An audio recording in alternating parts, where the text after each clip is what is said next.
잘 지내셨어요?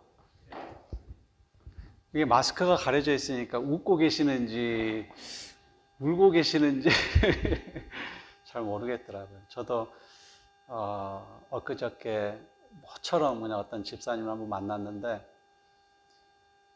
마스크를 쓰고 있잖아요. 한참 얘기를 하는데 묘하게 눈빛과 표정이 이상한 거예요.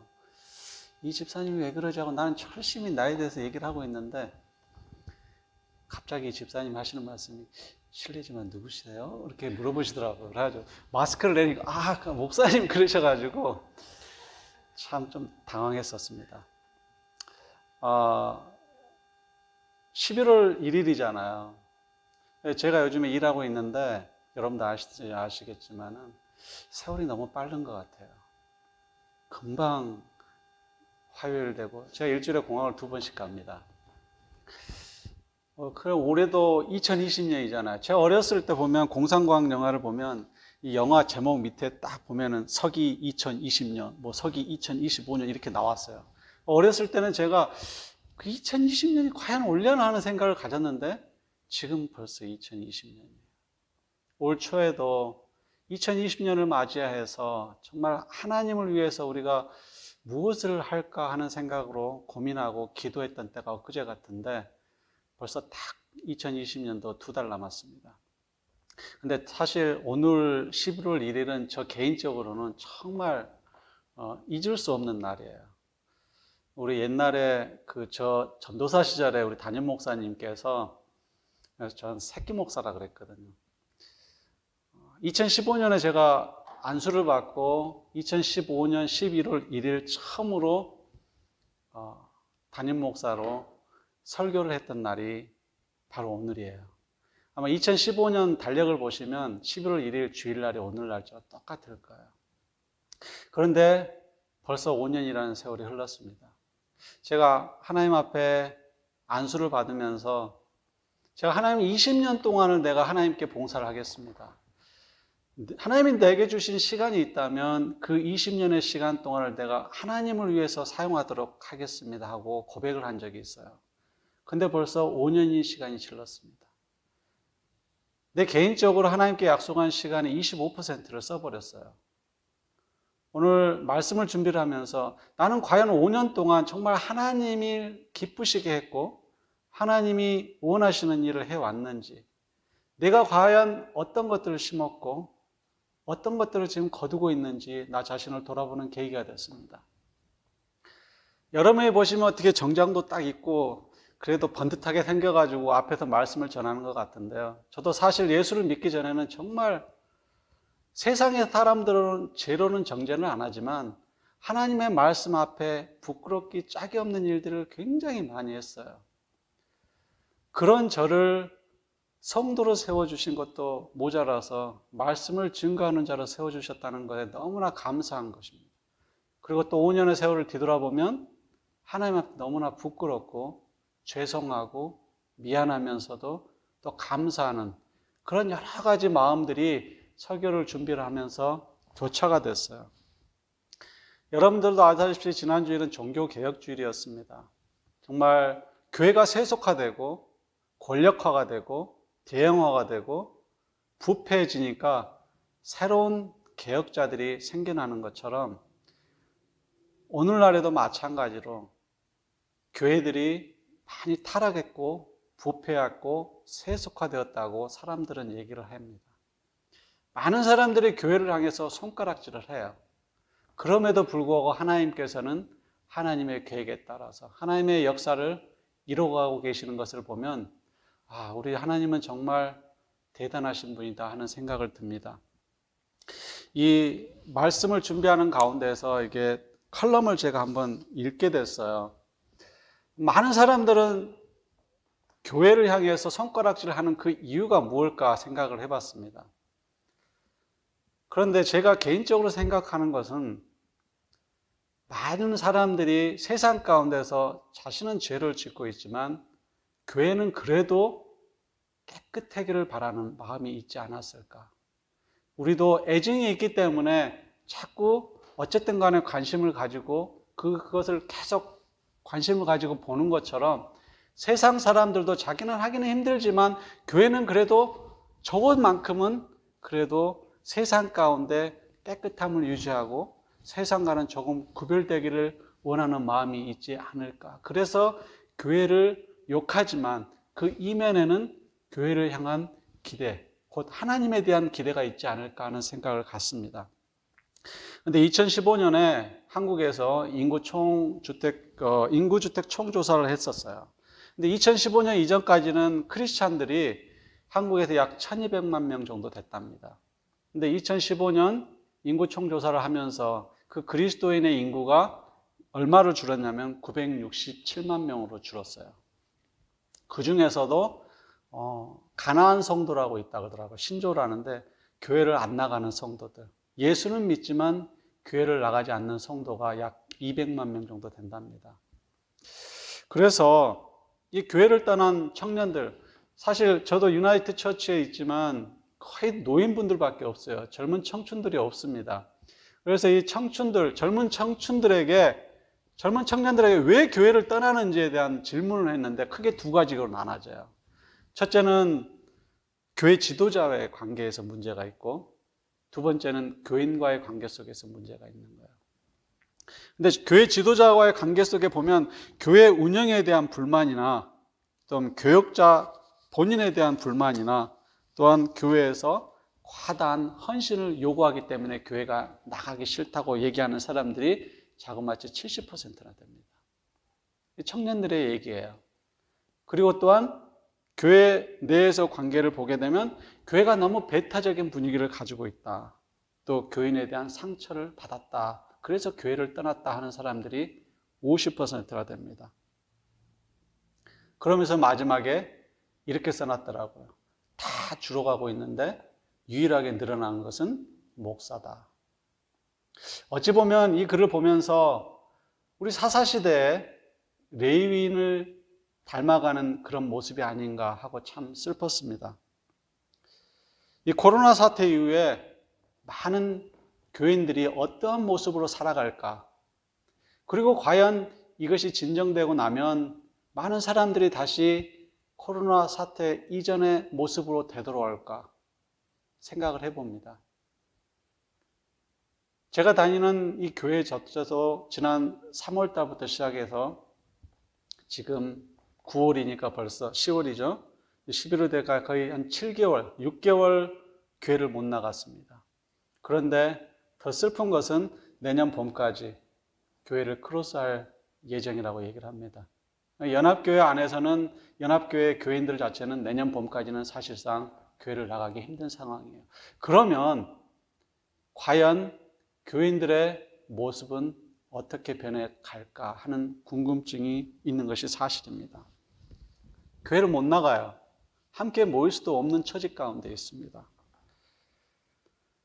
그런데 누군가는 그 사이에서 좁은 문을 향해서 나아가는 사람이 있고 누군가는 넓은 문을 향해서 살아가는 사람도 있어요. 어찌 보면 이 코로나 바이러스를 통해서 함께 모이지 못하지만 주님께서는 교인들 한 사람 한 사람을 사랑하시고 교인들 한 사람 한 사람과 직접적인 만남을 주님께서 원하시는 것 아닌가 생각이 듭니다. 우리가 아버지나 어머니 또 자녀를 위해서 많이 기도를 해요. 또 목사님도 교인들을 위해서 많이 기도합니다. 그렇지만 목사님이 기도하고 권사님이 기도하고 장로님이 기도하고 그렇다 할지라도 결국은 하나님과 나와의 1:1 관계라는 사실이에요. 하나님을 알고 예수님을 알고 구원을 받았다고 생각하면서도 하나님의 말씀 안에서 살지 않는 사람들, 입으로는 주여 주여 하나님을 외치며 하나님의 성도답게 살아간다고 말은 하지만 실제 삶 속에서는 전혀 세상 사람과 하나님의 사람과 구분이 되지 않는 사람들, 어찌 보면 하나님을 두려워하지도 않고 하나님을 오히려 멸시하는 사람들, 자신은 구원을 받았다고 생각을 하지만 과연 진짜로 이 사람들이 구원을 받았을까 하는 생각을 하게 됩니다. 오늘 본문을 보면 마태복음 7장 13절 14절 말씀, 좁은 문으로 들어가라.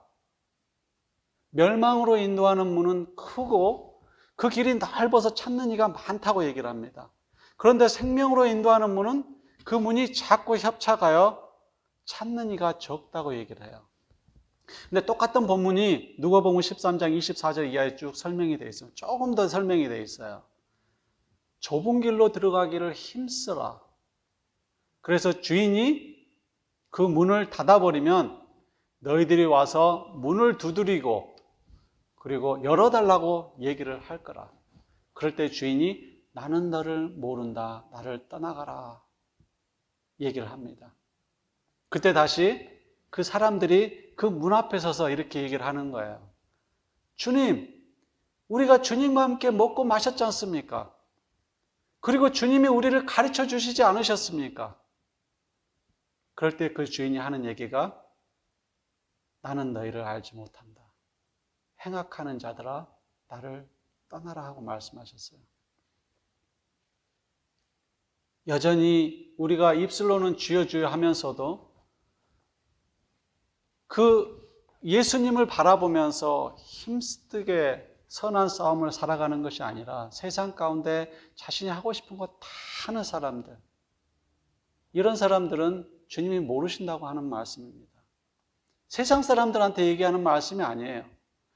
예수를 알고 주를 알고 하는 사람들이 누구입니까? 교회 다니는 사람들이에요. 저는 목사님들한테 이런 얘기를 많이 들었습니다. 그런데 그게 절감이 안 됐어요.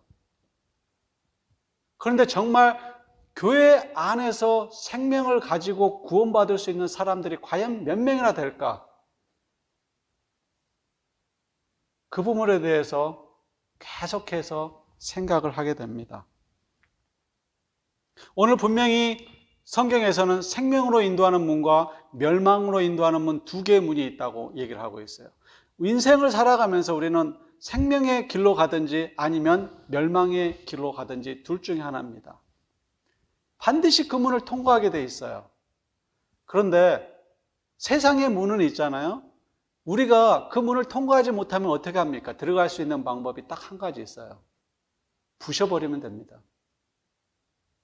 그런데 그 문은 부술 수가 없어요. 왜? 하나님이 만들어 놓으신 문이기 때문에. 하나님이 만들으신 그 문은 열 수도 없고 하나님이 닫으면 우린 열 수도 없고 하나님이 열면 닫을 자가 없다고 분명히 성경은 말씀하고 있습니다. 우리 빌라델피아 교회에게 말씀하신 계시록 3장 7절 말씀, 8절 말씀을 보면요. 빌라델피아 교회의 사자에게 편지하기를 거룩하고 진실하사 다윗의 열쇠를 가지니 곧 열면 닫을 사람이 없고 닫으면 열 사람이 없는 그이가 가라사대 볼지어다. 내가 내 앞에 열린 문을 두었으되 능히 닫을 사람이 없으리라. 내가 내 행위를 아노니 내가 적은 능력을 가지고도 내 말을 지키며 내 이름을 배반치 아니하였도다 하고 말씀하고 있습니다. 세상의 문은 힘센 사람이 어찌할 수 있지만 하나님이 만들어 놓으신 이 문은 어떻게 할 수가 없어요. 부술 수가 없습니다. 그러면 그 문을 통과하기 위해서는 어떻게 해야 되느냐? 내 자신이 변화되는 수밖에 없어요. 육신적으로 보게 되면 그 문이 작으면 나는 살을 빼야 됩니다. 그 문이 낮으면 나는 고개를 숙여야 돼요. 그러지 않고는 뻣뻣하게 서서 들어갔을 때는 목이 다치고 내 몸이 고통스러운 거예요. 그 문을 들어가기 위해서 나 자신을 변화시키는 것이 얼마나 많은 고통과 아픔과 인내가 수반되는지는 우리의 육체를 보면서도 너무나 잘 알고 있습니다.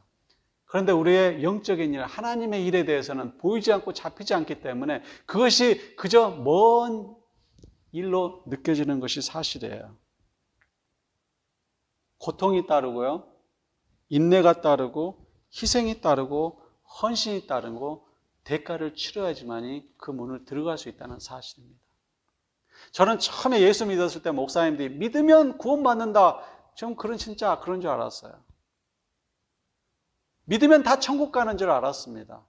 그런데 성경의 말씀을 보면 보고 그리스도인답게 살려고 노력하면 노력할수록 구원의 문이 정말 좁고 험하다는 것을 절실하게 느끼게 됩니다. 코비드-19으로 인해서 수많은 사람들이 죽어가요. 지난주에도 제 주변에 정말 가깝게 지내던 사람들이 젊은 사람도 돌아가시고 나이 드신 분도 돌아가시고 한국에서는 삼성 우리나라의 최대 재벌 가장 많은 부와 명예를 누렸던 이건희 회장이 죽었어요.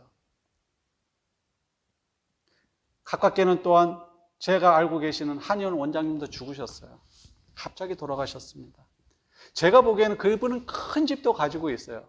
자녀들은 다 의대생들이라 공부 열심히 해가지고 전부 다 의사들입니다. 남편은 한국에서 사업을 굉장히 잘했어요.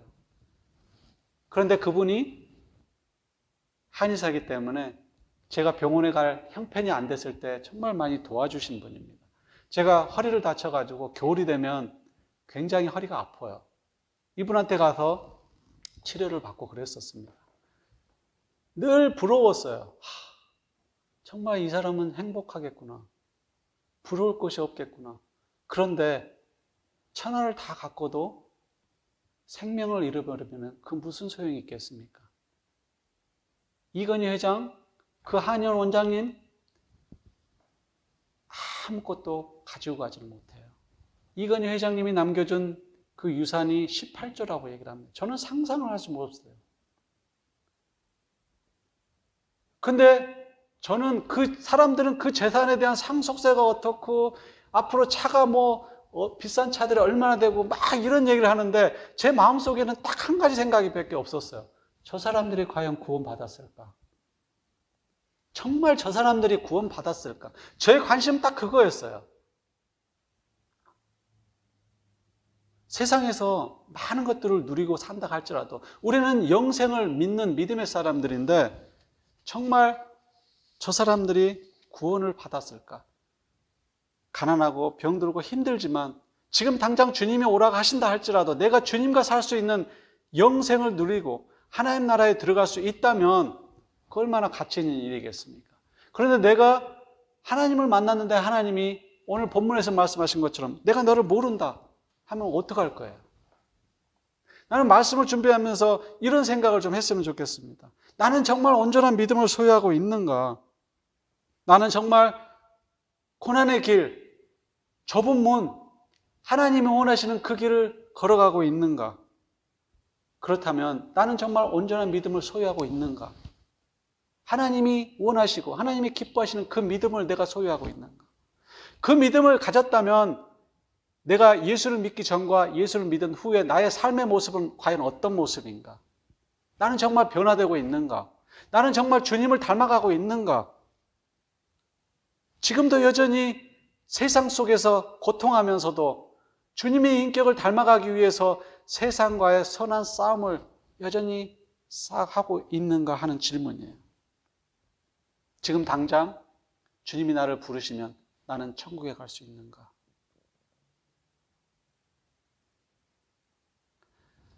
한 주 동안 이 부분에 대해서 우리가 함께 고민하고 생각해 봤으면 좋겠다는 생각을 갖습니다. 온전한 믿음을 소유해야 돼요. 행위로는 결코 우리가 구원을 받을 수가 없습니다. 왜 우리가 온전한 믿음이 그렇게 중요하냐면 바로 구원과 직결되는 문제이기 때문이에요. 히브리서 12장 2절 보면 믿음의 주여 우리를 온전케 하신 이인 예수를 바라보자고 얘기하고 있습니다. 믿음의 주는 오직 예수 그리스도 외에는 없습니다. 로마서 1장 17절 보면 복음에는 하나님의 의가 나타나서 믿음으로 믿음에 이르게 하나니 오직 의인은 믿음으로 말미암아 살리라고 말씀하고 계세요. 그만큼 믿음이 중요하다는 거죠. 근데 그 믿는 믿음이 누구를 향한 믿음이고 누구를 의지하는 믿음이냐가 중요하지 않겠습니까? 여러분이나 나나 모두 하나님 앞에는 죄인이잖아요. 의롭다 할 사람이 이 세상에 누가 있겠습니까? 정말 나는 모르고 여러분은 나에 대해서 모르지만 하나님은 나에 대해서 모르는 게 없잖아요. 내가 어떤 죄를 지었던 사람이고 어떤 모습으로 살았던 사람이었는지를 누구보다도 잘 아는 것이 바로 주님이지 않습니까? 주님 앞에 거짓말할 수 있는 사람이 어디 있어요? 주님을 속일 수 있는 사람이 어디 있습니까? 아무도 주님 앞에 변명도 하지 못하고 주님을 속일 수가 없어요. 왜? 주님은 전능하신 분이기 때문에. 모든 사람이 죄를 범하며 하나님의 영광에 이르지 못했다 그랬습니다. 그래서 로마서 6장 23절에서는 우리는 반드시 죽게 돼 있어요. 왜? 죄 때문에. 죄의 삭시 사망이라고 그랬기 때문에.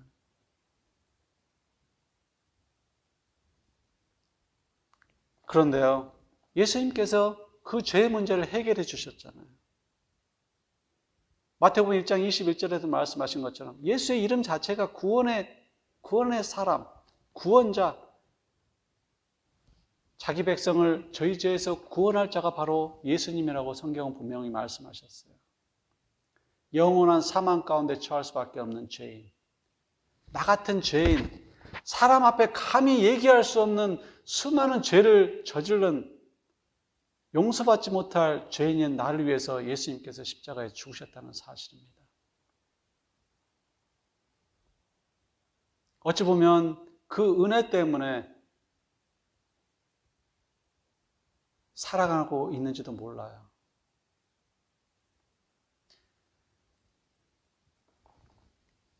믿음이 중요합니다. 그러나 그 믿음이 어떠한 믿음인가를 생각해 봐야 돼요. 진정한 참 믿음이만이 하나님이 기뻐하시고 하나님이 인정하시는 믿음이라는 사실입니다. 그런데 오늘날의 사람들은 예수를 너무 쉽게 고백합니다. 교회 안에 다니는 사람들, 예수 안 믿는 사람은 없어요. 예수를 전부 나의 주 나의 그리스도라고 고백합니다. 나의 주 나의 그리스도라는 고백하는 그 의미조차가 무슨 뜻인지를 몰라요. 나는 주님의 종입니다라는 뜻이에요. 나는 나의 재산 가진 거, 나의 명예, 나의 이름 아무것도 없이 주님이 시키면 그저 해야 되는 종이라는 사실, 주님께 속한 사람이라는 사실을 고백하는 것이 바로 나의 주 나의 그리스도라는 거예요. 입술로는 엄청나게 고백을 많이 합니다. 그런데 세상의 삶의 모습은 내가 주인이 된 삶을 얼마나 많이 살아가는지, 그러면서 주님 앞에 나와서 나의 주, 나의 그리스도라는 고백을 하는 것이 바로 오늘날의 모습입니다. 로마서 10장 10절 보면은 사람이 마음으로 믿어 의에 이르고 입으로 시인하여 구원을 얻느니라고 말씀하십니다. 반드시 예수, 나를 위해서 십자가에 죽으시고 나를 위해서 3일 만에 죽은 자 가운데 부활하신 그 예수를 나의 주 나의 그리스도로 믿는 믿음만이 오직 구원에 이르게 하는 거예요. 그런데 로마서를 쓴 당시 이 시대의 모습에서는 이 말이 이해가 갑니다. 왜? 그 당시는요, 예수 믿는 사람들이 엄청나게 핍박당했습니다. 내가 예수를 믿는다고 고백을 하는 순간에 나는 콜로세움에 가서 3일 동안 굶은 사자 앞에 서야 돼요. 사자 먹이가 돼야 됩니다. 당장 언제 죽을지 몰라요. 사자는 으르렁 그러면서 배고파가지고 우리의 육신, 나의 육신을 잡아먹기 위해서 앞에서 으르렁거리고 기다리고 있습니다. 그 상황에서 네가 만약 예수를 믿지 않는다고 고백하면 내가 너를 살려주리라. 그 상황 속에서도 예수를 나의 주 그리스도로 고백하면 사자의 밥이 되는 거예요. 예수를 주로 고백하는 그 순간 나는 가로등에 달려서 기름을 붓고 밤을 비추는 햇불이 되는 겁니다. 이 당시에 예수를 주로 고백한다는 것, 내가 예수 믿는다는 것은 내 생명을 내놓는 것이에요. 오늘날에 저 자신도 예수를 주로 고백하는 사람입니다. 그런데 그 믿음, 내가 고백하는 이 믿음이 입술에서 나는 믿음인지 아니면 내 심령에서 나는 믿음인지 나는 확신을 할 수가 없어요. 솔직히 고백합니다. 그런데 감사하게도 주님은 마태복음 10장 19절에서 이렇게 말씀하고 계세요. 너희가 나 때문에 관원에게 끌려갔을 때 너희가 무슨 말을 할 것인지 염려하지 말아라. 내가 너희에게 너희 입술에 내 말을 주리니 이는 너희가 하는 말이 아니라 하나님의 성령이시니라고 말씀하고 계십니다. 고린도전서 12장 3절에서는 성령이 아니고서는 예수를 주라 시인할 수 없다고 고백하고 있습니다. 이 당시에는 성령이 아니고서는 정말 예수를 나의 주 나의 그리스도로 고백할 수 없는 시대였어요. 우리는 핍박받지 않습니다. 종교의 자유가 있어요. 어디서나 예수를 부를 수가 있습니다. 이슬람권 나라를 제외하고는. 우리는 종교의 자유로 얼마든지 예수를 나의 주 나의 그리스도로 고백하는 믿음 가운데 살아가는데 과연 나의 그 믿음이 이 시대를 살아가며 말씀하시는 그 하나님의 말씀에 합당한 믿음인지를 우리는 생각해 봐야 돼요.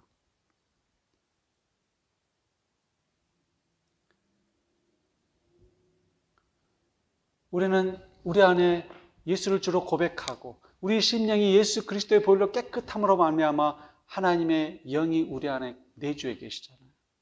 성령이 함께하고 계시잖아요. 그래서 데살로니가서 보게 되면 성령을 소멸치 말라고 말씀하고 계시지 않습니까? 그 성령이 우리가 끝까지 믿음을 지키고 하나님 앞에 갈 수 있도록 이 세상 가운데 삶 속에서 믿음을 지키며 싸울 수 있도록 힘과 능력을 주시는 것 아니겠습니까?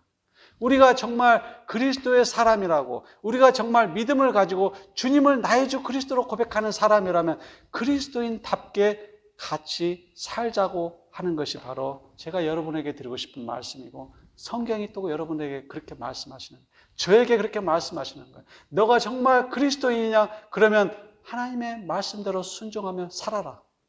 그리스도인답게 살아라는 거예요. 그리스도인답게 살지 못하기 때문에 하나님의 영광이 가리고 많은 세상 사람들이 교회를 향해서, 성도를 향해서 손가락질을 하는 것 아니겠습니까? 정말 우리가 살아가는 삶 속에서 하나님을 사랑하는 그 소중한 마음을 가지고 하나님의 영광을 위해서 하나님을 기쁘시게 하는 일이 무엇일까? 예수님이 지금 이 상황이라면 예수님은 어떻게 하셨을까?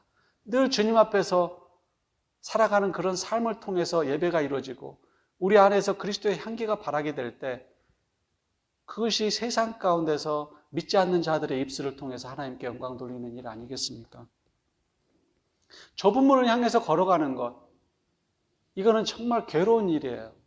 세상과는 반대로 가는 길이고 본문에서 말씀하신 것처럼 생명의 문이지만 많은 사람들이 오기를 꺼려하는 문입니다. 많은 사람들이 그러나 가기를 소망하는 문이에요. 그러나 그 문을 통과하는 사람은 지극히 적다고 성경은 분명히 말씀하고 있습니다. 온전한 믿음이라는 것은 야고보서 2장 22절에 말씀하신 것처럼 내가 보거니와 믿음의 행함으로 일하고 행함으로 믿음이 온전케 되느니라고 말씀하고 계십니다. 저는 여러분에게 행함을 강조하지 않아요. 믿음을 강조를 합니다. 왜? 오직 믿음으로, 오직 예수를 나의 주 그리스도로 고백하는 믿음이 있어야지만 우리 구원을 받기 때문에. 그렇지만 온전한 믿음이라는 것은 내가 그리스도를 믿는 믿음을 가졌다면 그리스도를 믿는 믿음의 사람같이 살자고 하는 것입니다. 그럴 때 우리가 온전한 믿음을 가지고 있는 것 아니겠습니까? 이 문을 향해서 나가는 것, 멸망의 문과 생명으로 인도하는 문, 그러나 누구든지 반드시 그 길을 걸어가고 있어요. 믿음의 사람들은 멸망으로 인도하는 문으로 들어가면 안 되지 않습니까? 생명으로 인도하는 문을 걸어가야 되고 우리 구주 예수 그리스도께서 우리의 처소를 예비하시는 그곳에서 주님과 함께 영원한 생명을 누려야 하지 않겠습니까? 말씀에 순종하며 살아가는 것, 그 좁은 문을 향해서 열심히 싸우면서 살아가는 것, 나 자신을 부인하고 십자가를 지는 것, 나 자신을 겸손히 낮추는 것, 결국은 나 자신과의 싸움이에요. 나를 부인하지 않고 싸우지 않으면 우리는 세상의 기류에 흘러가 버립니다. 여러분, 조류에 휩싸이는 사람들 보셨죠? 그냥 물속에 떠들어서 조류가 흐르는 방향으로 가면 2km고 3km도 얼마든지 쉽게 갈 수 있습니다. 그런데 조류의 방향을 역행해서 수영하려고 하면 단 10m 가는데도 엄청난 에너지가 소모돼요. 굉장히 힘든 일입니다. 그런데 우리는 그러한 고난과 고통을 받기를 원치 않아요. 하나님의 영광을 받기를 원합니다. 생명의 길로 인도하고 천국으로 들어가기를 원해요. 그러나 거기에 따른 훈련은 전혀 하지 않습니다. 마치 총을 좋아하는 군인이, 전쟁을 잘하는 군인이 되기를 원하면서 훈련소에 들어가서 6개월 동안에, 그 6주 동안에 반드시 거쳐야 될 그 훈련의 과정은 회피하는 거예요.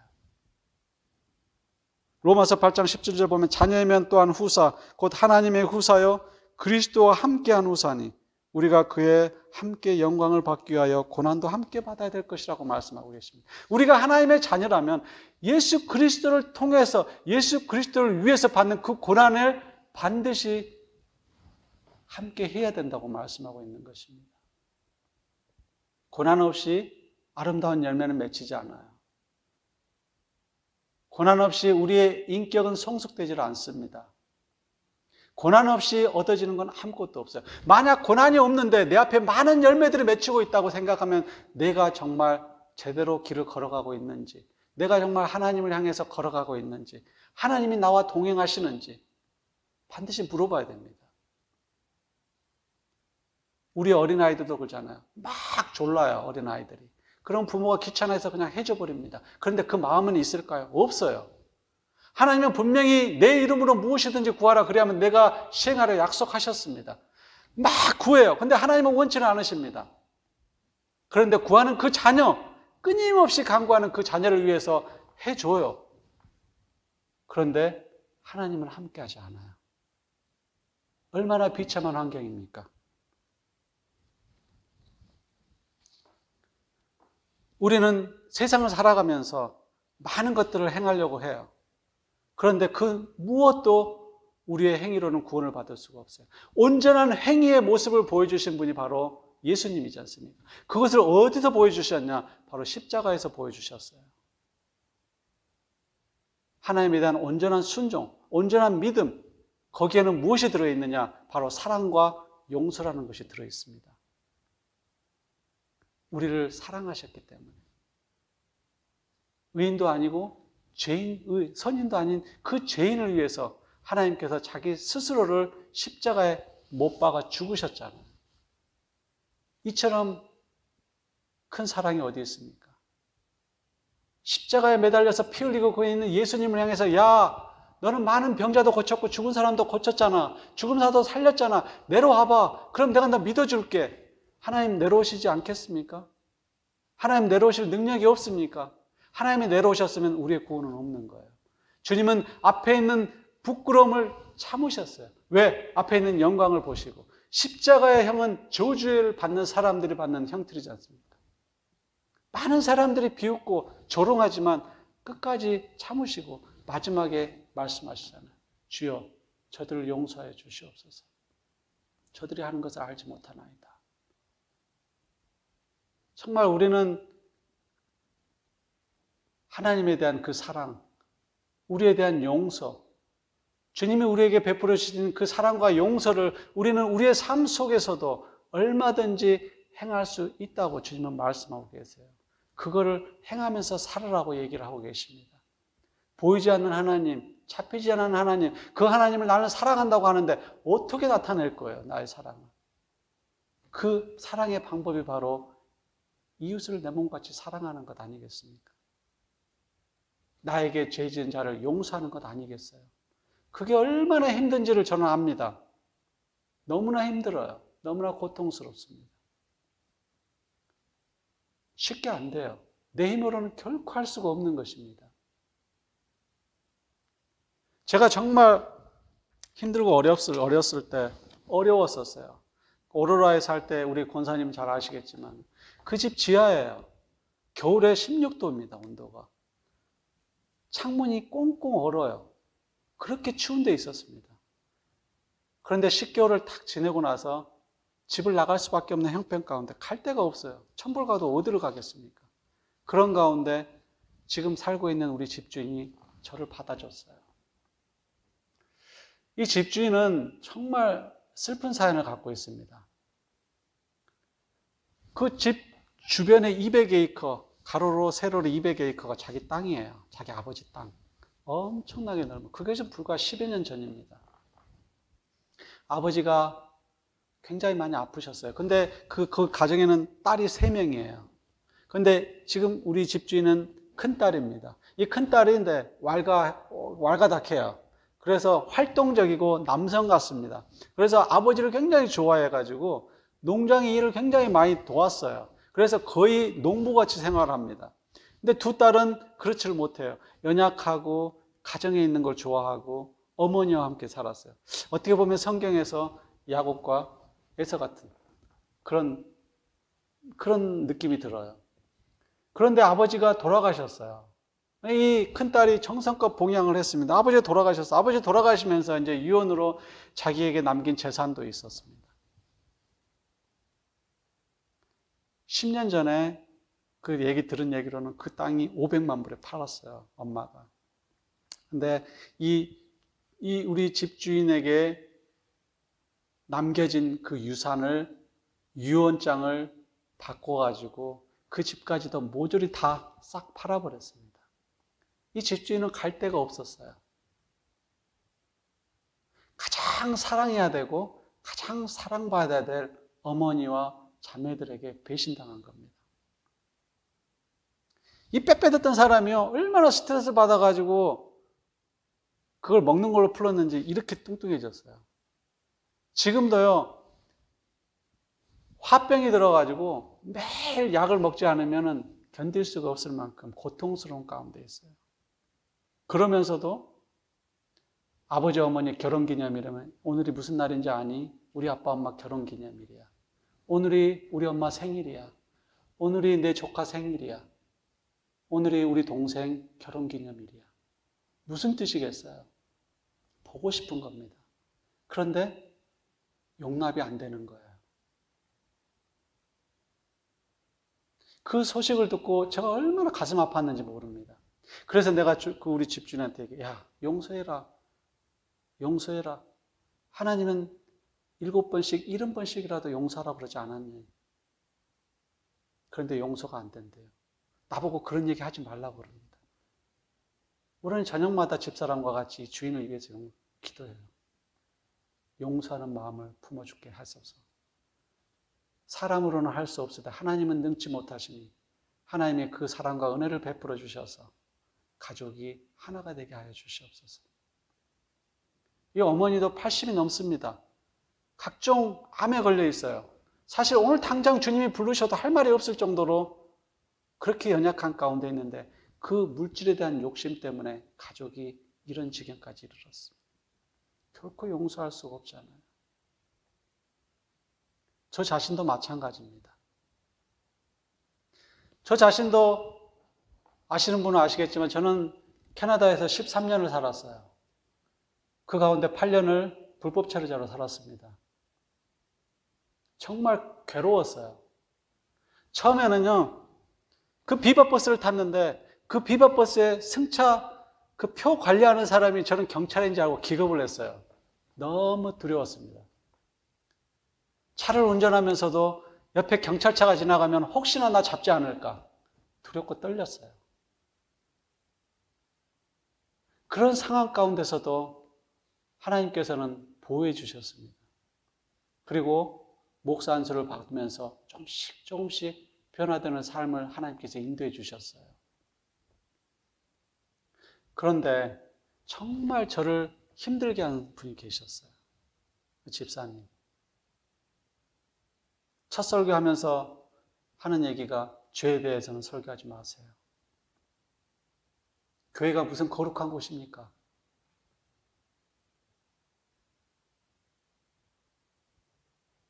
반주를 하고 계시는데 좀 일찍 나오셔서 미리 기도도 하시고 준비 좀 하셨으면 좋겠는데 항상 5분 전에 오세요. 20분 전에 온 것이 겨우 정말 어떻게 보면 제 손가락 안에 셀 정도입니다. 그리고 나서 하시는 말씀, 내가 올 때까지 좀 예배 좀 기다려주면 안 되겠습니까? 예배 시간도 바꿔요. 자기 스케줄에 따라서. 근데 어쩔 수 없었어요, 저는. 왜? 비자 때문에 묶여 있었으니까. 불법 체류자 신분이었으니까. 그런데 그 일을 겪고 나서 하나님이 그 족쇄를 풀어주셨어요. 안수를 받고 난 뒤로. 정말 저는 고양이 목에 방울 단 것 같은 그런 심정이었어요. 정말 그곳에서 사임을 하고 나오게 될 때 정말 저는 깜깜했었습니다. 그런데 한편으로는 너무 좋았어요. 그 무겁게 찼던 그 족쇄가 풀리는 느낌을 저는 받았습니다.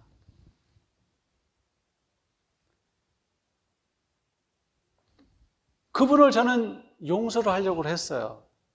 심령으로. 경제적으로, 정신적으로 엄청난 피폐함을 당했습니다. 그분도 물론 저 때문에 상처를 받았을 거라고 생각을 해요. 그래서 이해를 합니다. 하나님 용서해 주세요. 제가 그 집사님을 미워하는 그 마음 주님 용서해 주세요. 어떤 목사님의 설교를 듣고 정말 은혜 받아가지고 그 집사님 찾아가서 내가 잘못했습니다. 집사님 용서해 주세요. 그 말이 하고 싶었는데 그 발이 안 떨어지더라고요.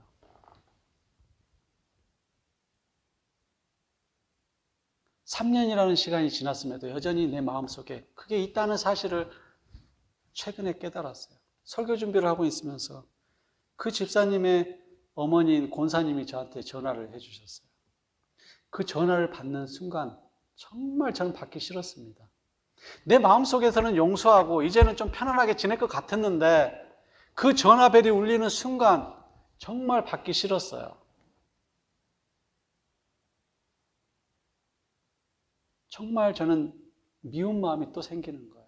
그 당시에 있었던 그 일들이 생생하게 전달되는 겁니다. 끊임없이 주님 앞에서 부르짖고 주님 용서해 주세요. 미운 마음 갖지 않게 해주세요 하고 그렇게 기도를 했음에도 불구하고 안 되더라고요.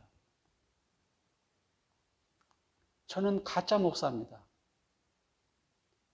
여러분 앞에 하나님의 말씀을 증거할 수 있는 자격이 없는 사람이에요. 솔직히 말씀드립니다. 그럼에도 불구하고 하나님은 사랑해 주신다는 사실을 얼마나 감사한지 모릅니다. 내 힘으로는 할 수가 없는 거예요. 내가 예수를 주로 예수를 그리스도로 고백하는 그 믿음이 있다 할지라도 그 믿음답게 살 수 있는 것은 내 힘으로 할 수가 없다는 사실입니다. 오직 우리를 위해서 돌아가시고 다시 부활하신 그 예수 그리스도께서 보내신 그 성령의 인도하심을 통해서만이 용서와 사랑이 이루어질 수 있다는 사실입니다.